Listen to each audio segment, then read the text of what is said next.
the power to control our thoughts. The next section in Chapter 1 begins with a powerful idea.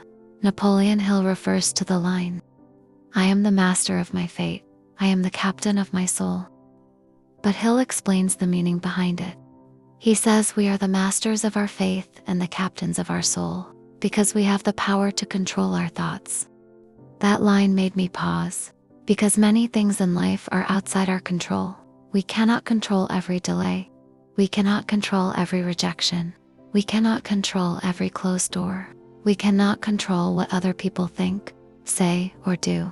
But according to Hill, there is one place where our power begins: our thoughts. Hill is not saying that thoughts are magic.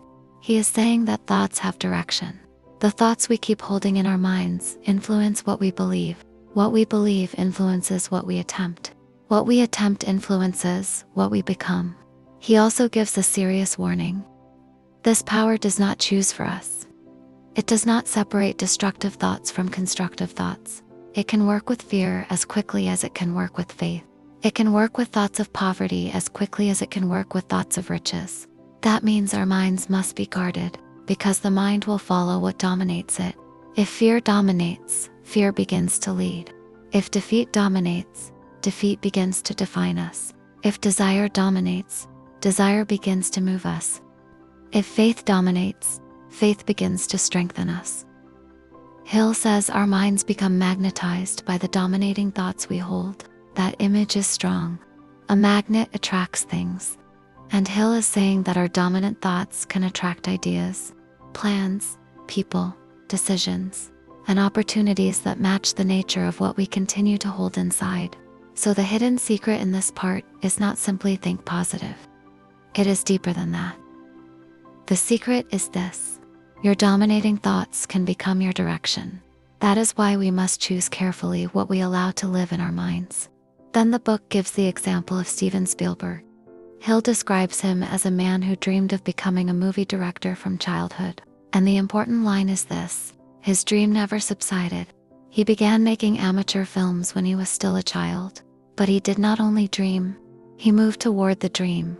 He found a way to get close to the movie business. He went to Universal Studios. He took the studio tour. Then, according to the story, he got off the tram and hid until the tour ended.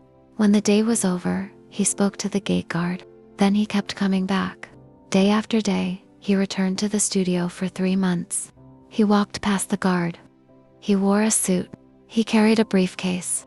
He made people think he belonged there. He spoke with directors, writers, and editors. He even found an empty office and used it as if it were his own. His goal was to meet Sid Sheinberg, who was then head of production for the studio's television arm. Spielberg showed him his college film project. Sheinberg was impressed, and the young man was placed under contract with the studio. But the path was still not perfect. Spielberg's first full-length film, The Sugarland Express, received critical praise and won recognition at the Cannes Film Festival. But it did not do well at the box office. That could have discouraged him. But his self-confidence did not disappear. His big break came later when he discovered the book Jaws. The studio had already chosen another director for the movie, but Spielberg wanted to make it. He persuaded the producers to give the film to him. And even then, it was not easy. The production had technical problems. It had budget problems. But when Jaws was released in 1975, it became a huge success.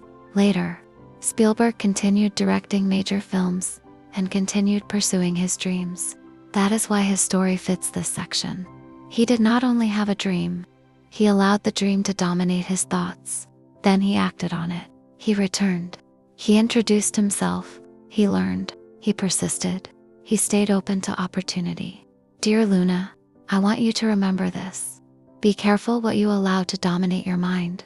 A thought may look small at first, but if you keep feeding it, it can become direction, and direction can become destiny. Do not let fear become your master. Do not let failure become your identity. Do not let one hard season convince you that your story is finished. Choose thoughts that lead you toward faith, purpose, wisdom, and action, because before life changes on the outside, something often begins changing first in the mind. The hidden secret in this story is this: Your dominating thought can shape your direction, but it must be joined with action, persistence, and an open mind.